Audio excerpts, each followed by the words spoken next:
Kuidas teoseid kasutatakse?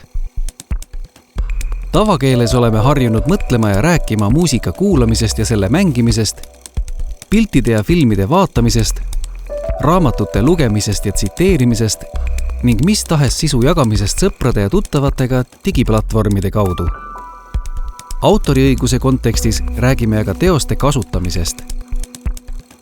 Kui läheme kontserdile, et kuulata oma lemmikartisti, siis kasutavad muusikateoseid esitaja ja kontserdi korraldaja, kes peavad muusikateoste avaliku esitamise eest autoritasu maksma.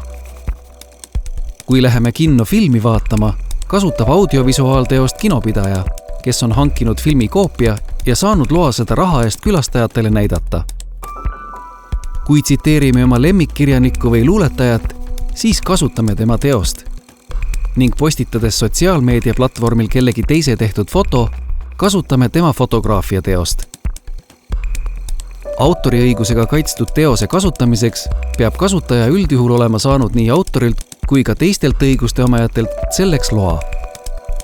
Autori luba pole vaja siis, kui teose autoriõiguse kaitse tähtaeg on möödunud või autor on teose juba ise litsentsi alusel vabalt kasutada andnud.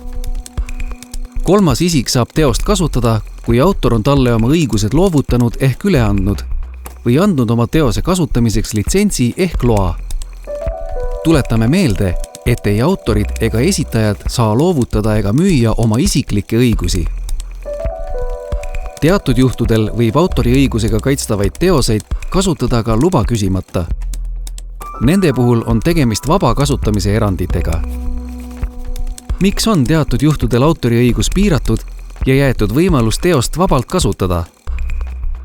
Autoriõigus on oluline, kuid mitte ainus õigus. Näiteks on ühiskonna liikmetel õigus ka haridusele, sõnavabadusele ja kultuurile. Oluline on leida autoriõiguse ja teiste õiguste vahel tasakaal ning selleks ongi loodud vaba kasutamise erandid. Olulisimad vaba kasutamise erandid on järgmised.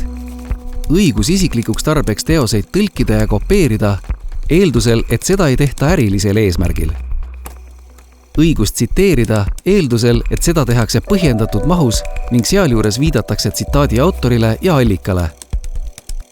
Õigus hariduslikel eesmärkidel teoseid kopeerida või illustreerival eesmärgil õppetöös kasutada, eeldusel, et seda ei tehta ärilisel eesmärgil ega väljaspool õppetööd.